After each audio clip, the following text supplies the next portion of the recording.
Saia do raso, mergulhando na fé para viver o sobrenatural. Página 35. Gerando a fé bíblica. Para gerar a fé cristã, precisamos entender o processo de ouvir. Por mais estranho que pareça, somos capazes de fazê-lo não apenas pelos nossos ouvidos.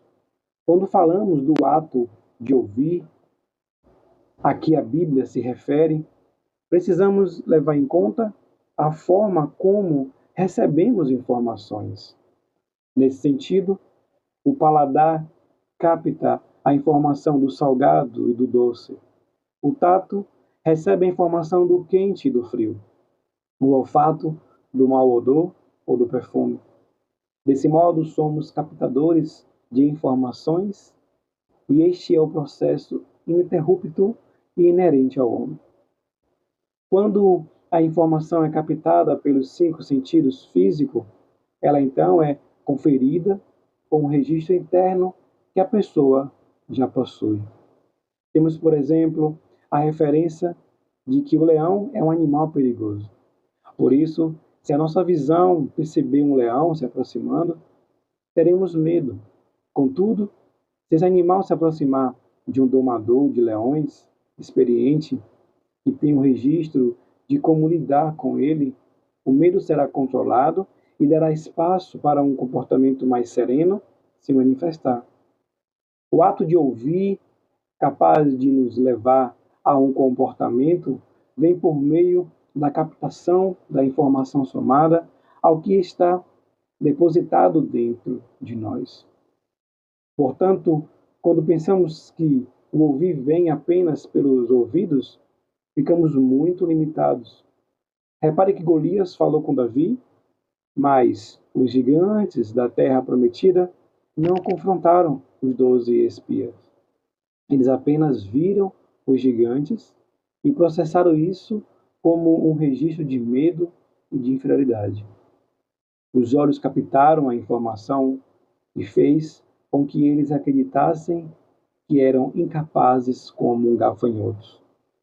Veja, uma convicção foi gerada no coração deles, não por aquilo que eles ouviram, receberam, mas pelo que os seus olhos, entre aspas, ouviram. Quando entendemos esse processo, captamos não apenas a informação bíblica, mas deixamos a palavra de Deus transformar os nossos registros internos. Todos fogem dos leões, mas nós fomos treinados pela palavra de Deus para domar e dominá-los, conforme vem contra nós. Para esse propósito, precisamos entender o que a palavra diz sobre receber a fé. Romanos capítulo 10, os versos 13, 14 e 17, dizem assim: porque todo aquele que invoca o nome do Senhor será salvo. Como, pois, invocarão aquele em que não creram? E como crerão naquele de quem não ouviram? E como ouvirão, se não há quem pregue? De sorte que a fé é pelo ouvir e o ouvir pela palavra de Deus. O que esse texto nos traz é a ideia de uma escada cujo primeiro degrau é o envio do pregador e o objetivo final é a salvação. Entre o primeiro e o último degrau está a pregação, o ato de ouvi-la, o crer, o invocar. Não existem esses dois últimos sem que haja o ouvir. O milagre da salvação passa pelos nossos ouvidos. Quando Deus quer agir na vida de uma pessoa, ele começa provocando os seus ouvidos, de alguma forma. O Senhor começa a falar, seja através de uma experiência, de um pregador, de uma leitura ou de um momento de oração. Se dermos ouvidos, abriremos espaço para a fé e, consequentemente, para a intervenção divina na nossa história. Por incrível que pareça, o nosso milagre não começa pelos ouvidos.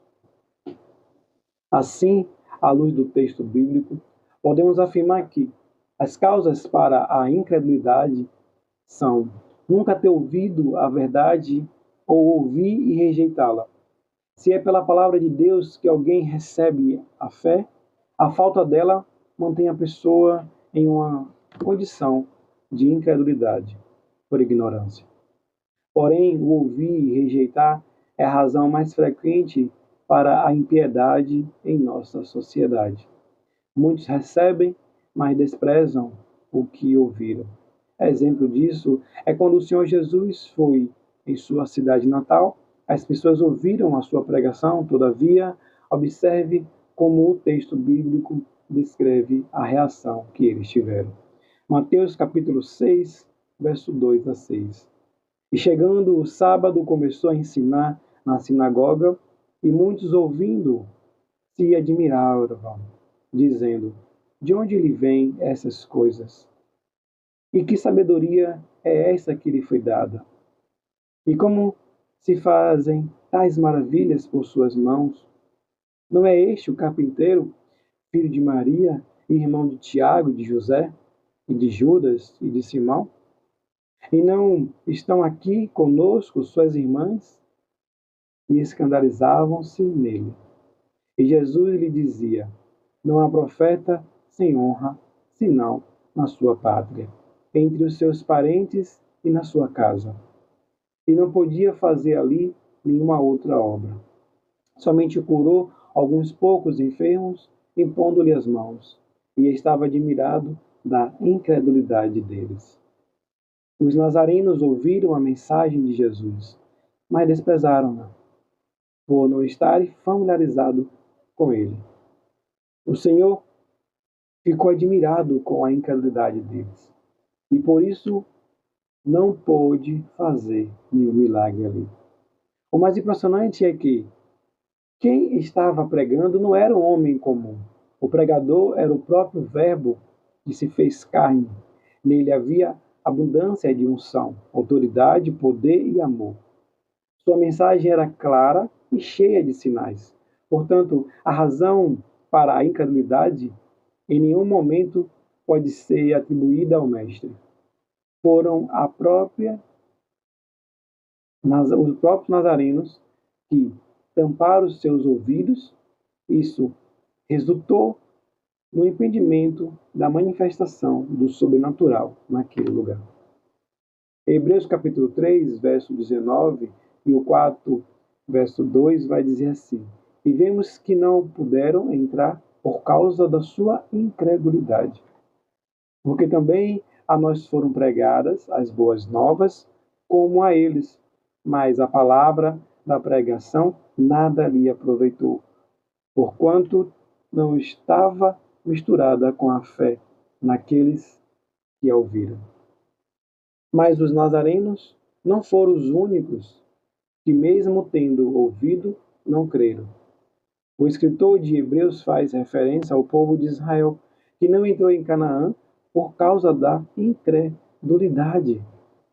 As boas notícias foram anunciadas, mas eles não entraram na terra prometida, por não terem misturado fé com aquilo que ouviram da parte de Deus. Cada palavra de Deus que é direcionada para nós não pode permanecer sozinha, mas precisa ser acompanhada e regada por fé. A forma como ouvimos determinará o que será produzido, a incredulidade ou a fé.